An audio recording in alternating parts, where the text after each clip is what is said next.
Pendengar, Anda akan menyimak Presisi, Prestasi dan Edukasi.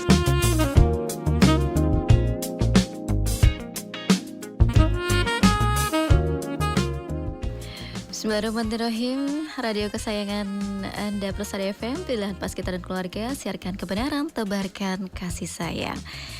Ya, pendengar Persada FM dimanapun Anda berada, senang sekali pendengar atas kesempatan yang diberikan oleh Allah Subhanahu wa Ta'ala. Di pagi hari ini kita bisa bersua di program Presisi, Prestasi dan Edukasi di hari Senin 13 Dzulhijjah 1446 Hijriah atau di 9 Juni 2025. Menemani aktivitas pagi hari Anda pendengar hingga nanti pukul 10 ya, kita akan berbincang inspiratif bersama narasumber kita yang sudah hadir di sini di studio Persada FM. Dan di kesempatan kali ini pendengar kita akan berbincang terkait dengan lingkungan sehat generasi kuat begitu. Nah, saat ini kita hidup ya di era kesadaran lingkungan itu harus kita perhatikan begitu.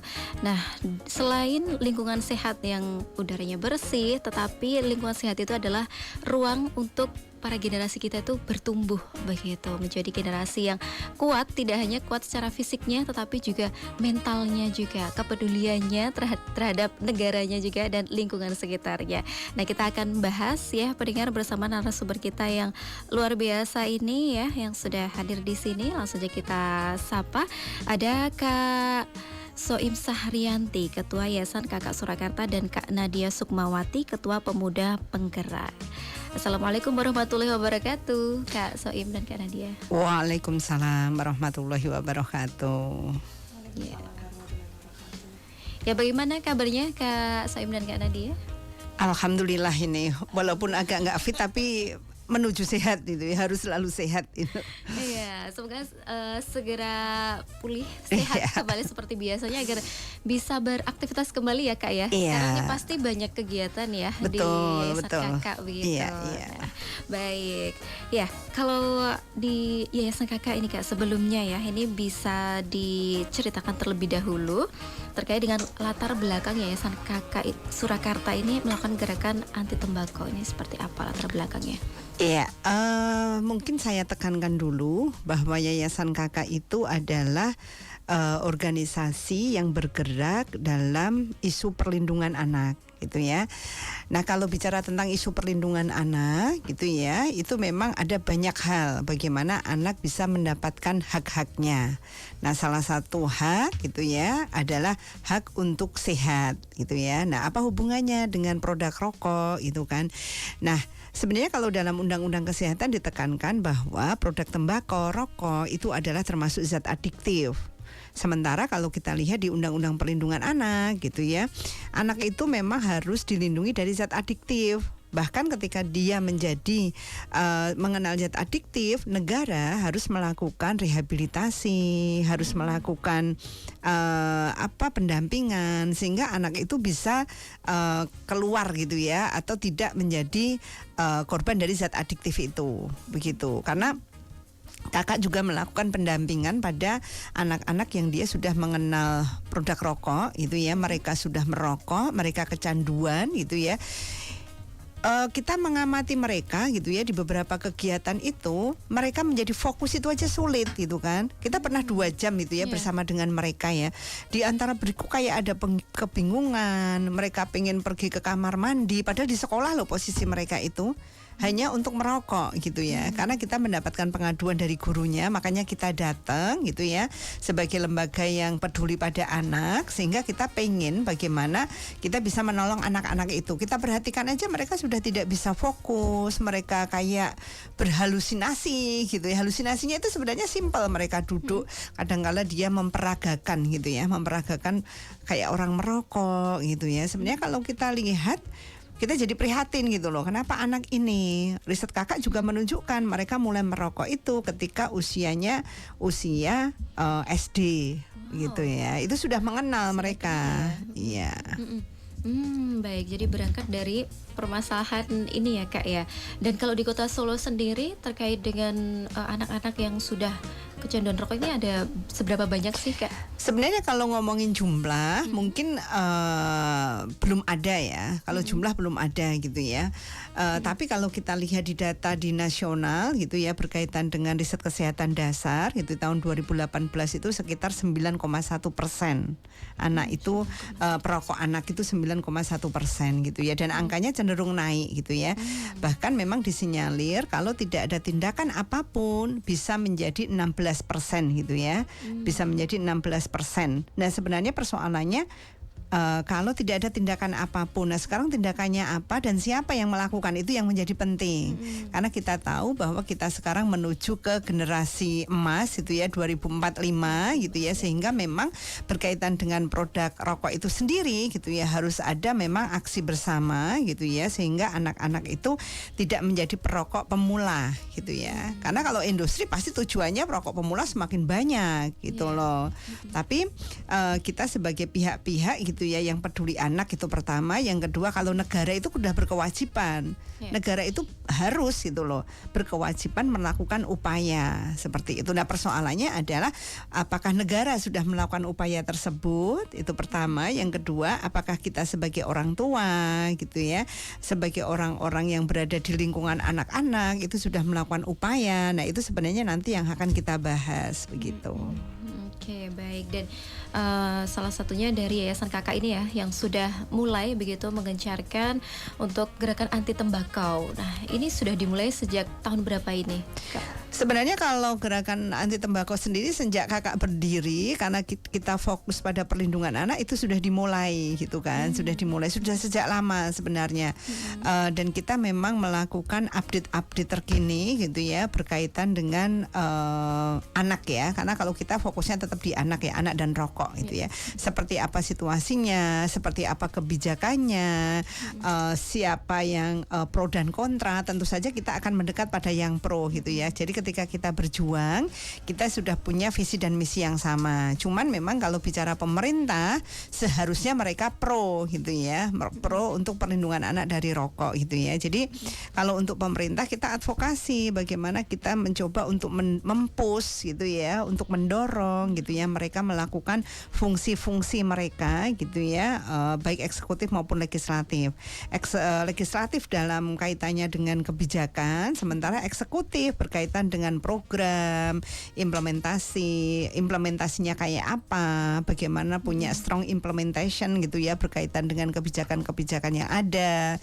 Itu yang kita tegaskan. Nah, satu lagi anak muda ya, ini Mbak Nadia ini dari Pemuda Penggerak. Anak muda itu apakah punya peran besar? Oh, besar sekali gitu ya. Jadi anak muda pun kita berkolaborasi gitu ya dengan banyak pihak. Salah satunya adalah yang tadi saya bilang, kelompok-kelompok yang pro gitu ya. Salah satunya adalah kelompok anak muda dan anak-anak itu sendiri. Karena kalau bicara tentang perlindungan anak, anak sendiri harus punya kemampuan untuk bisa melindungi diri mereka sendiri. Itu yang anak penting. Harus paham dulu ya. Harus paham, harus dikuatkan gitu ya, sehingga dia bisa melindungi dimanapun dia berada.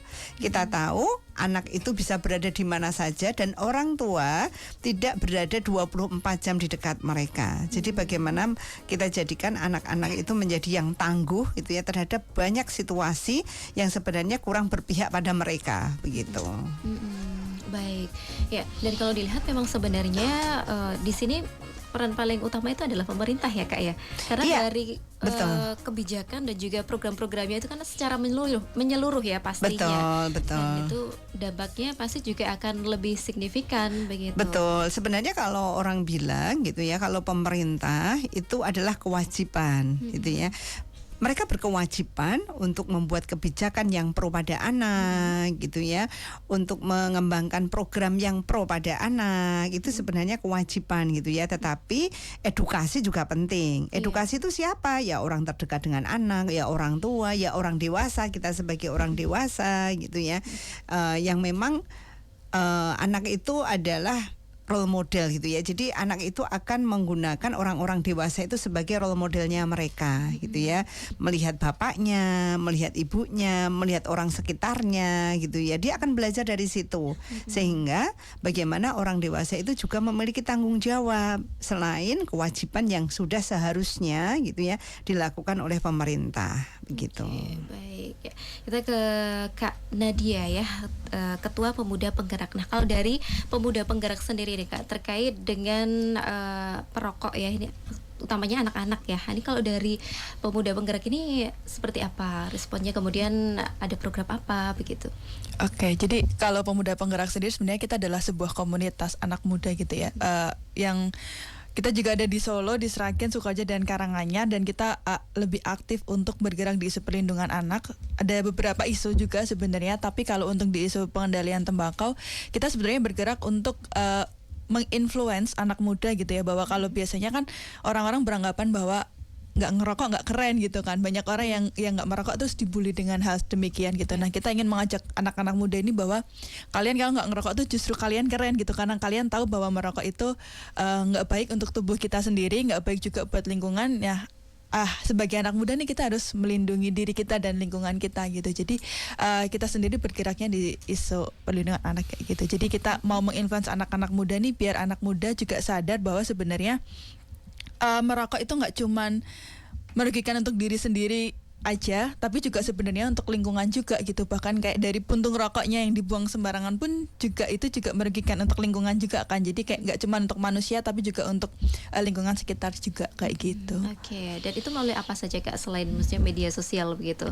Ya, kalau kita sebenarnya lebih banyaknya emang campaign di sosial media gitu ya, karena rata-rata kita juga punya kesibukan masing-masing, jadi kayak aktivitas untuk yang offline sendiri paling yang rutin adalah aksi pungut puntung rokok di taman bermain gitu. Jadi kita sebenarnya kalau di Solo itu kan udah punya perda kawasan tanpa rokok. Nah, kita ingin memastikan nih gimana sih sebenarnya perda kawasan tanpa rokok ini terimplementasi dengan baik gitu. Salah satunya di taman bermain yang merupakan kawasan tanpa rokok, karena memang kita sering nemu nih kayak orang tua yang main sama anaknya di hari Minggu gitu ya, dia main sama anaknya di taman tapi dia gendong anaknya sambil ngerokok gitu. Jadi kayak ya itu sangat ironis dan sangat miris juga gitu. Dan di kegiatan-kegiatan lain kita juga banyak berkolaborasi dengan Yayasan Kakak. Misalnya kayak kemarin di Hari Tanpa Tembakau Sedunia kita melakukan roadshow di 10 sekolah di Kota Solo ya, dari TK, SD sampai SMP gitu. Jadi kita kita mulai juga dari sekolah gitu. Jadi nggak cuman mungkin di luar sekolah tapi juga lebih di sekolahnya juga kayak gitu. Oke, sebelum lanjut ke roadshow-nya tadi ya, kalau di Solo berarti masih banyak juga ya Kak ditemukan puntung rokok di teman-teman bermain yang maksudnya seharusnya itu udah bebas gitu loh. Iya, sayangnya masih banyak banget, masih banyak penemuan puntung rokok gitu ya, meskipun kayak trennya kadang turun, kadang naik gitu. Tapi memang ada beberapa faktor juga yang mempengaruhi. Tapi hal baiknya adalah sebenarnya banyak juga kayak petugas kebersihan atau penjaga taman itu udah tahu kalau ada perda. Jadi seringkali juga ketika kita ngobrol gitu, mereka ternyata juga udah melakukan kayak menegur orang-orang yang merokok di taman bermain gitu. Tapi mungkin memang sayangnya nih kadang ada orang yang dari luar kota dan lain-lain kayak dia masih tetap nekat gitu.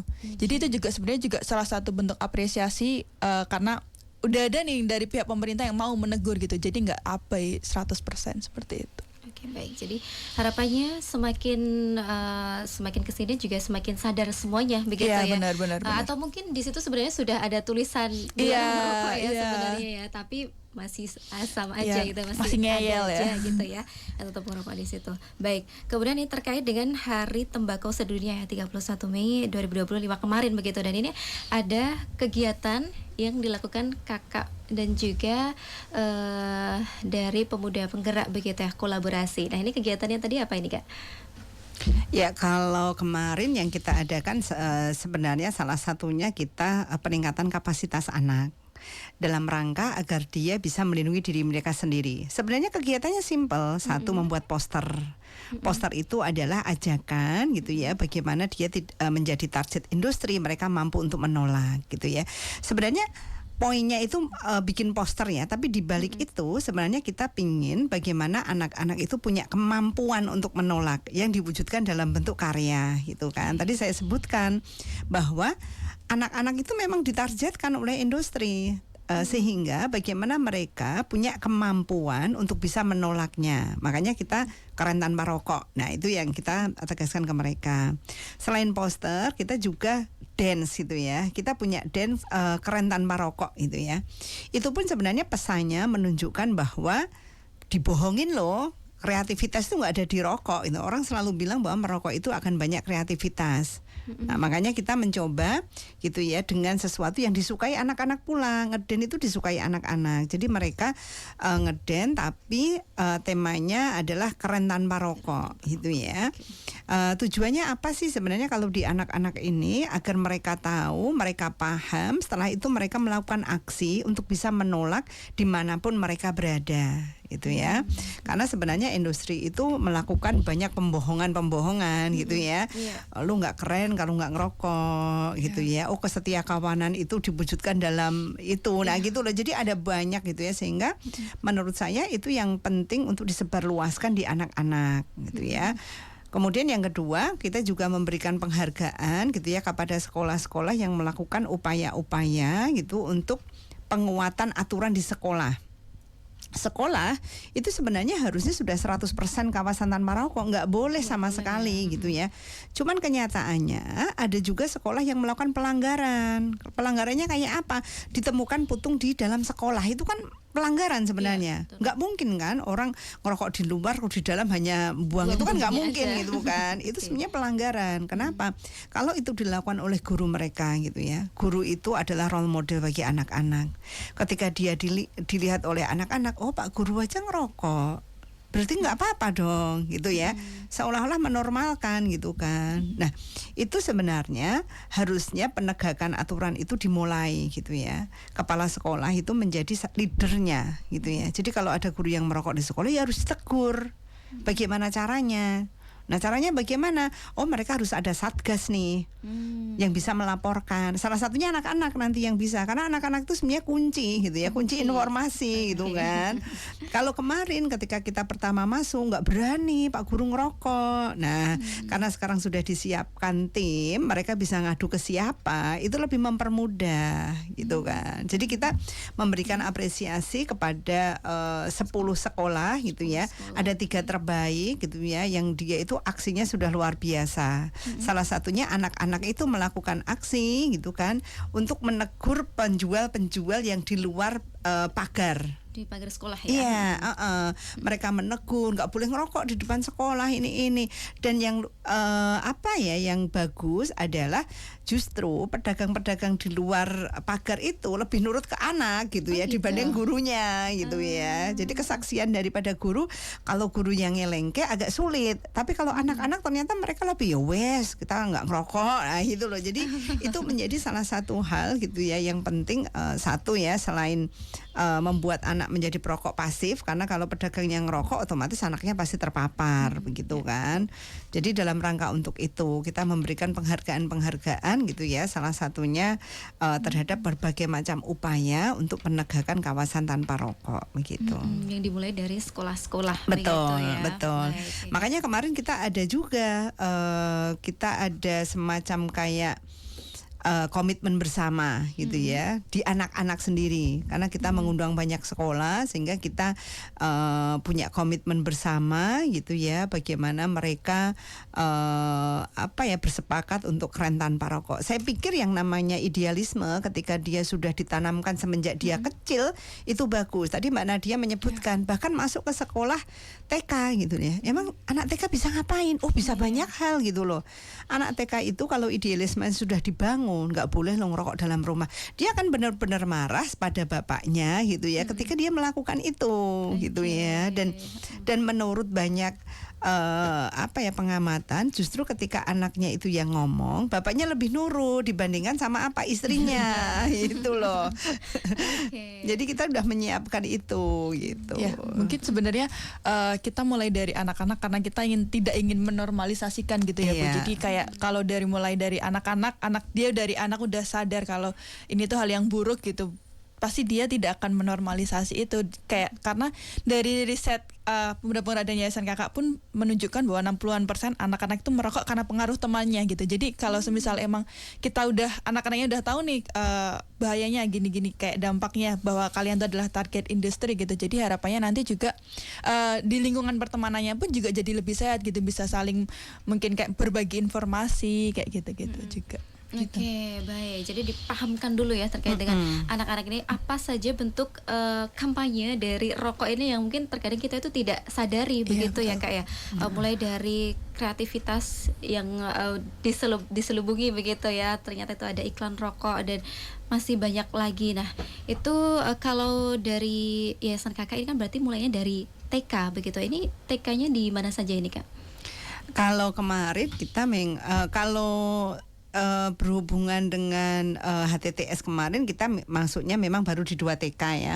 Tapi sebenarnya sebelumnya kita sudah punya roadshow juga dalam bentuk cerita boneka. Jadi kalau di TK itu bagaimana kita memahamkan itu dengan menggunakan cerita boneka. Kenapa? Karena kalau dengan boneka pasti mereka tertarik duluan gitu loh. Jadi edukasi itu dikemas menjadi sesuatu yang disukai oleh anak-anak gitu ya. Kita menggambarkan seorang anak yang dia bisa menjadi pelapor gitu ya ketika dan kita memang salah satunya memberikan dan mengenalkan skill gitu ya. Ketika ada orang merokok, si boneka ini akan bilang tentu saja kalau kita membuat anak menjadi pelapor itu ketika dia melihat orang merokok jangan berdiam diri gitu loh. Tapi kita juga melatih bagaimana dia melakukan dengan asertif, tidak membuat orang lain tersinggung, tidak dengan marah-marah, tidak dengan ini gitu ya. Itu kita kenalkan juga. Jadi skill pun gitu ya ketika dia harus menegur bapaknya itu dengan cara yang baik-baik gitu loh. Itu kita kenalkan melalui cerita boneka begitu. Karena setiap kita masuk pada anak-anak, 2 hal yang kita kenalkan adalah dia menjadi pelopor dan pelapor. Pelopor itu apa? Pelopor itu adalah ketika anak mampu gitu ya melihat bahwa itu sesuatu yang tidak baik, itu sesuatu yang tidak boleh. Oh itu ya tadi salah satunya mengganggu kesehatan. Oh itu bisa bikin orang sakit. Nah kayak gitu itu pelopor. Tapi pelapor itu lebih ke action. Jadi ketika saya tahu saya harus melakukan apa ya. Makanya di beberapa anak di kita gitu ya. Misalkan anak-anak dari staf yayasan kakak sendiri ya, dia akan speak up gitu loh, speak up ketika melihat orang merokok itu kan nggak boleh di sini, nah gitu ya. Itu sebenarnya hal yang cukup simple, tapi sebenarnya punya kekuatan yang cukup besar. Jikalau semua anak punya sikap seperti itu, bisa dijamin bahwa orang merokok dalam rumah itu sebenarnya tidak diperbolehkan, walaupun kebijakan tidak mengatur begitu. Riset kakak menunjukkan bahwa anak stunting itu berada 86% ada yang merokok di dalam rumah, sehingga anak sakit-sakitan gitu kan. Makanya sebenarnya karena dia kalau di kebijakan tidak diatur dalam rumah itu kan tidak ada aturan tentang kebijakannya. Jadi sebenarnya itu persoalan kesadaran gitu loh, persoalan kesadaran daripada orang tua, kesadaran dari kakak jika yang merokok kakaknya begitu. Jadi kalau rumah, karena yang namanya rokok itu bukan hanya pasif aja, tapi bagaimana racun-racun itu menempel kepada baju, menempel kepada dinding-dinding, sofa, gitu. Sofa, dan itu mempengaruhi kesehatan anak gitu. Ya, jadi karena sebenarnya itu tadi sebenarnya peran anak tuh ada di situ. Karena mungkin kalau di rumah kita seringnya kayak ya udah kita ngikut sama orang tua gitu. Misalkan kayak orang tuanya yang merokok, bapaknya yang merokok, kayak ya udah nerima aja gitu. Karena mungkin kayak takut kalau menegur terus nanti dianggap anak durhaka gitu kan ya biasanya. Nah, sebenarnya dengan kita mengajarkan ke anak-anak cara-cara yang asertif ini, harapannya kayak mereka juga bisa ini nih kayak oh ternyata aku juga punya suara nih di rumah, aku juga bisa menyuarakan hakku sendiri gitu ya untuk menghirup udara segar di rumah gitu. Oke, baik, menarik sekali ya perbincangan kita kali ini, seru sekali. Tapi sayangnya kita harus jeda terlebih dahulu, nanti kita lanjut lagi ya Kak di kesempatan berikutnya, di segmen berikutnya.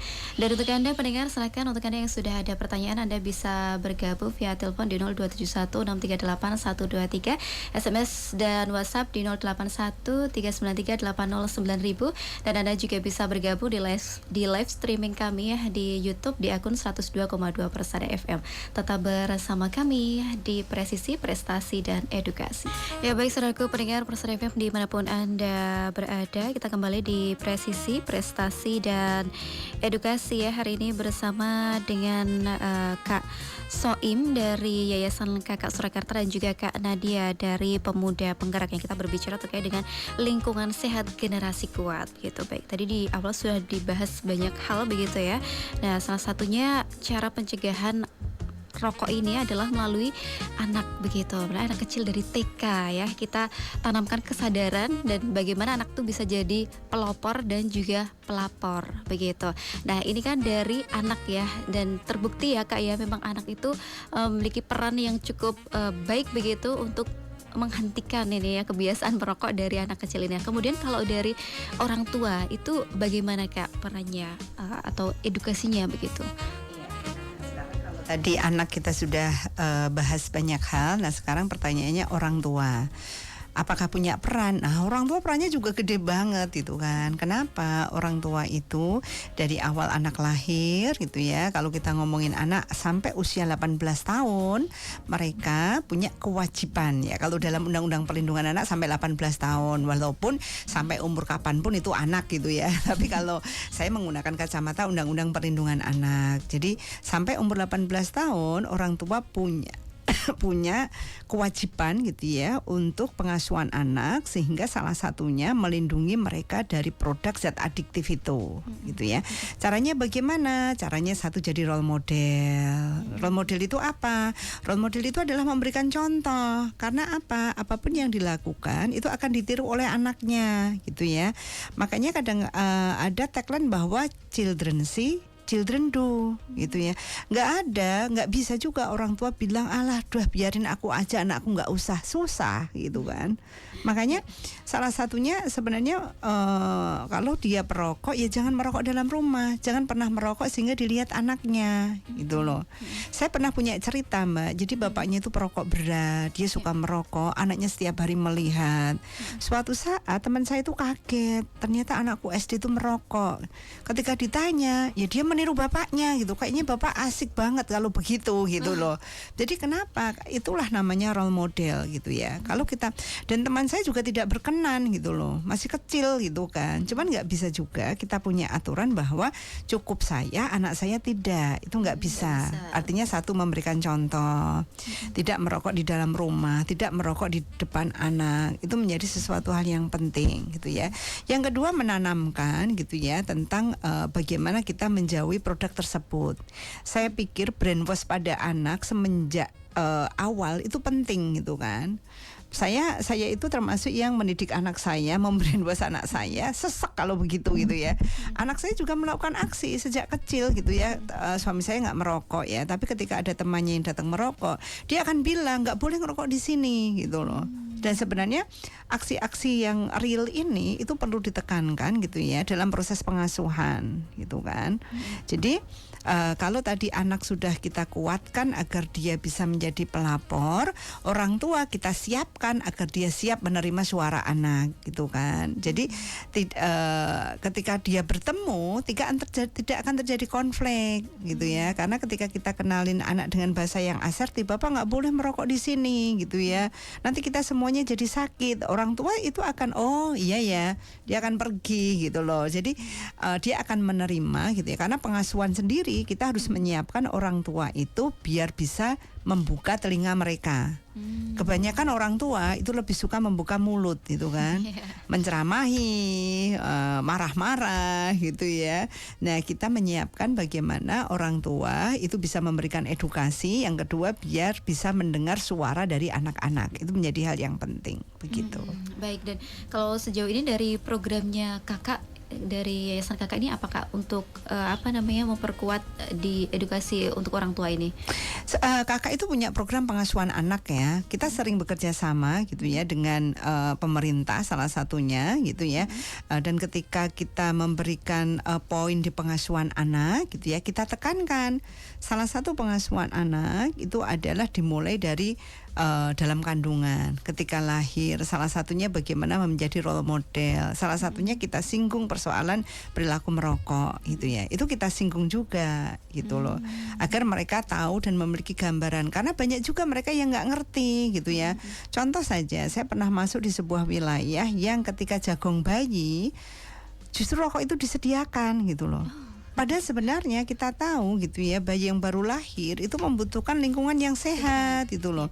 Jadi ketika justru mereka dalam rumah, syukuran semua pada merokok, apakah ini bukan membuat anaknya itu menjadi sakit, anaknya menjadi rawan gitu ya. Jadi hal-hal kayak gitu yang kita kenalkan. Bahkan ketika itu saya masuk di sebuah wilayah itu, akhirnya mereka bersepakat. Walaupun mereka belum bisa merubah, minimal tidak boleh di dalam rumah, harus keluar gitu ya, di udara bebas misalkan, begitu ya. Karena memang merubah sebuah kebiasaan dan budaya itu membutuhkan proses begitu. Proses dan waktu yang Betul, cukup lama juga betul. ya. Tapi yang saya apresiasi gitu ya, masukan saya itu dipakai gitu kan oleh Pak Kadus itu kan. Oh kalau begitu untuk perlindungan anak nggak boleh dalam ring, ya nggak boleh Pak gitu kan. Jadi bagaimana aturan itu akhirnya bisa dipakai oleh mereka gitu ya, minimal masih melakukan tapi tidak di dalam rumah seperti itu. Oke, kalau untuk program pengasuhan anak ini biasanya setiap bulan satu daerah itu atau bagaimana Kak?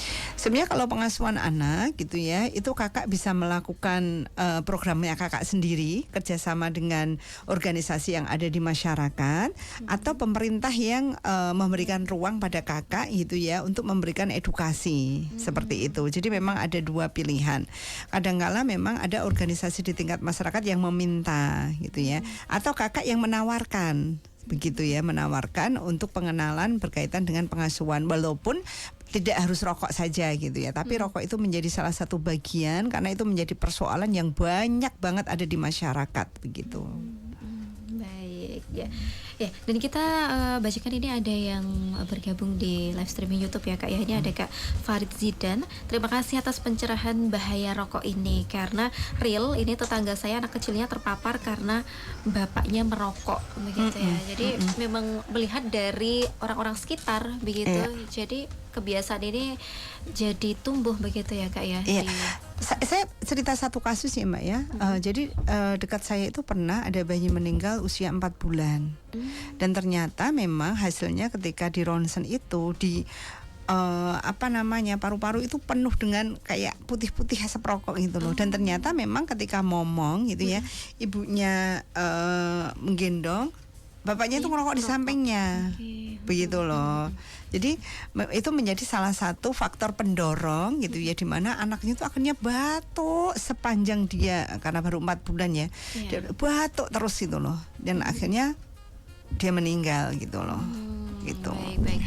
Dan memang kalau merokok itu kan biasanya ini ya Kak, bisa kita deteksi gitu ya, kalau dari bau mulutnya, kemudian dari baju-bajunya. Berarti kalau misalnya dari orang tua, kalaupun misalnya ngerokoknya itu di luar rumah, itu sampai di rumah memang harus benar-benar bersih ya. Iya, kalau rekomendasi dokter dia harus berganti baju.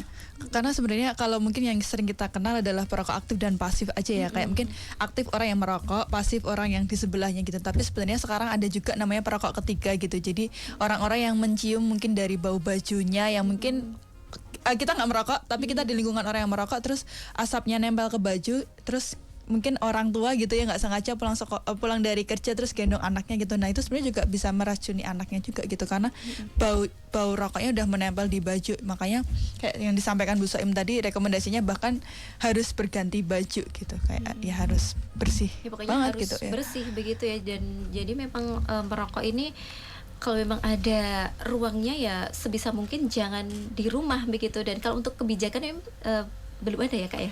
Ya kalau pengaturan di tingkat rumah memang tidak ada dalam kebijakan. Makanya saya bilang kesadaran, termasuk kita sebagai konsumen cerdas.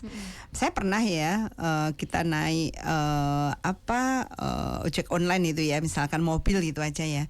Karena sopirnya itu merokok dalam mobil, kan baunya terasa gitu loh. Betul. Akan sangat bagus kalau kita menyampaikan gitu ya. Saya selalu menyampaikan gitu, Pak, waduh bau rokoknya minta ampun, saya nggak betah.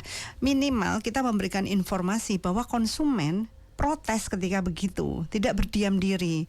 Karena sebenarnya kita sebagai konsumen itu kita bisa merasakan gitu ya, ini bau apa sih di mobil gitu, sangat terasa karena dia memang racunnya itu menempel gitu kan di seluruh mobil gitu ya.